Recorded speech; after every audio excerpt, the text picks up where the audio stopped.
Let's get real. Welcome to the Daniel Stee Podcast. A few listeners suggested I do an episode on whether we went to the moon or not. Here's my thoughts. And I know there's a lot of conspiracy theories, and hard to prove either way. That's my point today. We may not have landed on the moon exactly when we said we did. Maybe we went a few days later. We may have landed on the moon when we said we did, while not broadcasting the real thing. We did broadcast a Hollywood reenactment. Perhaps we didn't want the enemy at the time to see the technology we had and how we were using it. It'd be like putting on national television for all of our enemies to see the dropping of the test bomb, the first A-bomb test we're doing, or a maiden flight by state-of-the-art spy plane. I'm just throwing out ideas here. Clearly, I agree that some, if not all of the footage of the actual landing we see is faked or enhanced for modern viewers. Now, enhanced is a key word. Most of us, at some point we enhance a photo on our computer or Facebook, lighten it, brighten it, exposure, whatnot. So maybe this was just done to make things look better. It reminds me of two historical sites in national parks that were restored, and they have interpretive signs about the history of the artifacts on display.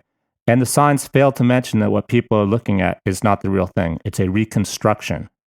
I only know this because I have before and after photos. As a rock climber, literally 20, 30 years ago, I took pictures of some of these ruins, and I've compared them to what I see now. I'm like, it's not even the same thing. It's been rumored that on the same day the landing of the moon was taking place, it's said that reporters actually were given statements that said it was fake. Somebody in the government gave reporters official statements saying it was fake. I think this is done to cause confusion if it's true. Why would the government want us to debate or be confused about, start a conspiracy, to doubt whether we landed on the moon? The author of one of the books talks about deathbed confessions of one who says he knew it was fake. I don't trust deathbed confessions. What does someone have to benefit by confessing on their deathbed? If they lie, they go down in history. In Bart Siebel's book as a hero, a whistleblower. If they really wanted to tell the truth, why wait so long? Were they afraid they might lose their pension and no one would believe them? The simple fact is not all deathbed confessions are true, and some are shaped by distorted memories, guilt, unresolved psychological needs, and the urge to manipulate the legacy they leave behind. Regarding what some conspiracies say about the technology not being capable of landing on a moon, what does it mean to say technology wasn't capable? Capable of what? Let's break this down. So they didn't have computers, really. The Concorde airplane was designed on paper, with paper and pen on a drawing board and built without using computers. It still can't be beat in terms of a supersonic aircraft. You can literally see the curvature of the Earth.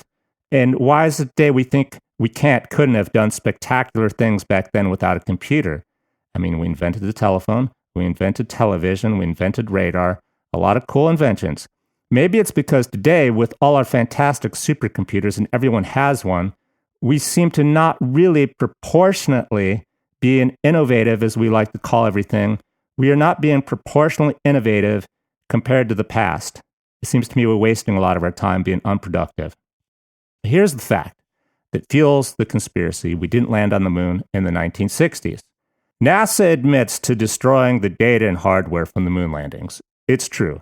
NASA admitted to taping over the original film recording of the moon landing. Their excuse, film was expensive and they needed to reuse it.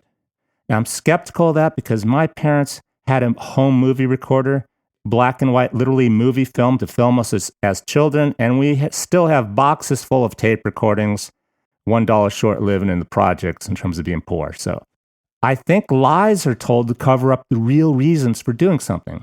Consider if the landing were true.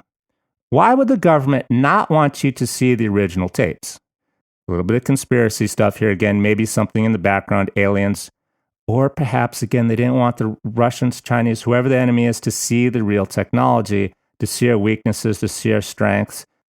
The useful thing about lying, if you're trying to hide something, you don't care if it starts a conspiracy. Let people argue amongst themselves. It's a great distraction, and it keeps what you're really trying to hide hidden. So one conspiracy author says harassment was experienced by a filmmaker in 1999 after he shipped an unedited Apollo 11 reel from NASA showing the astronauts staging part of their mission. And this was proof the landing was fake. No, it's not. It's flawed logic to assume that means the landing itself is fake, because that thought presupposes that they made such a film only because the landing was to be faked. That does not mean the actual landing was fake. Here's why. It reminds me of the Olympics where Paul McCartney was singing. A backing track is a pre-recorded version of a song, and it's played live. Every band you see live, literally today, practically. Elton John claims he doesn't use backing tracks. The backing tracks used by most bands, the pre-recorded version of the song played live, so they sound good. The singers, even the musicians, the bass player, the drummers, all lip sync and hand sync to this. So Katy Perry, when she was first starting out, she was on Saturday Night Live. She got busted for doing it. At the end of the show, Saturday Night Live, the host asked her, "Would you sing another song, Katy?" So her band started playing a second song. They had played a song earlier in the evening where they performed to the backing track.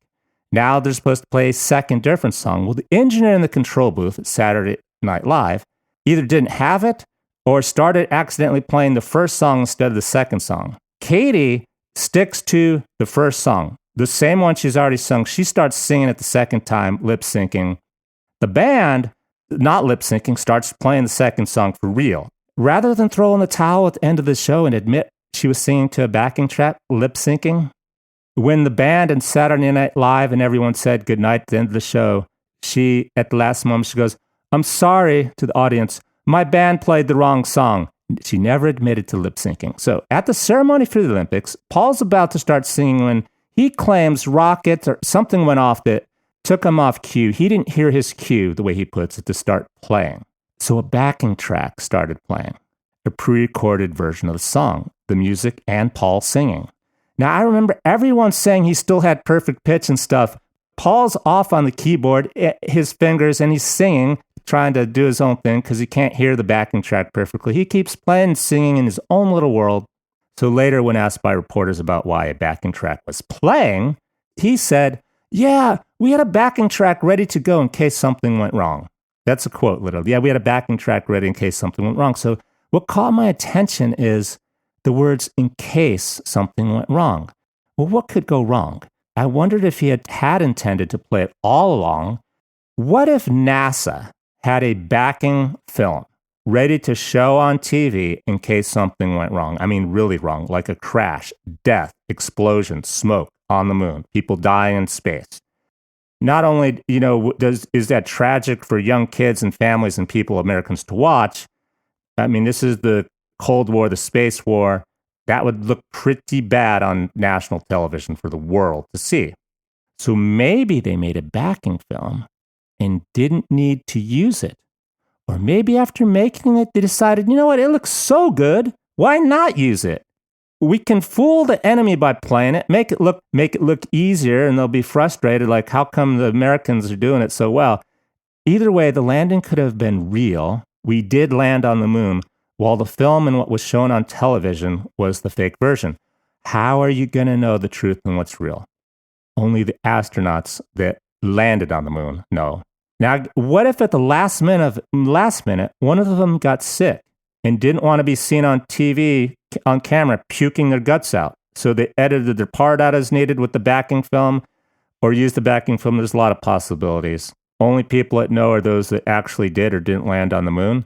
And if they didn't, who's going to tell the truth under those circumstances? It's like winning the Super Bowl, knowing you didn't really make the touchdown. But hey, we just won the game. We're not going to tell anybody. Next to believing those astronauts, taking it on faith, to me, it's not really good enough. No disrespect. I wouldn't ask you just to believe me. Would be to land on the moon and investigate the conditions. Go back to like their historical ruins. Sunken treasure like the Titanic. Maybe a screw or a bolt fell off the moonlander. I'm going to leave you with what is real and true. Everything you see, read by mainstream media is made to be perfect and exactly how they want you to see and hear it. This is not a conspiracy or cover-up. It's simply how big budget production media that's seen by millions or billions of people works. For their advertisers, they want everything to look and sound perfect. They want you to believe what they want you to. Anything is fair game. There's no rules. It's entertainment. It's big business. You will not solve this problem by complaining you're being lied to. There is no problem. If you want to know the truth, look elsewhere, ask different questions. Mysteries are solved by you realizing you can't tell what's real or fake by watching or listening to mainstream media and researching what's on the internet. Just because something makes common sense doesn't mean it's true. And a lot of things that don't make sense are real and true. So you've got to ask better, thoughtful questions. And rather than come at this like being presupposed you're being lied to, ask questions to fill in the blanks or what if. Ask for clarity on it, something specific. Because often the lies are just based on reporters taking things out of context and not giving you all the information.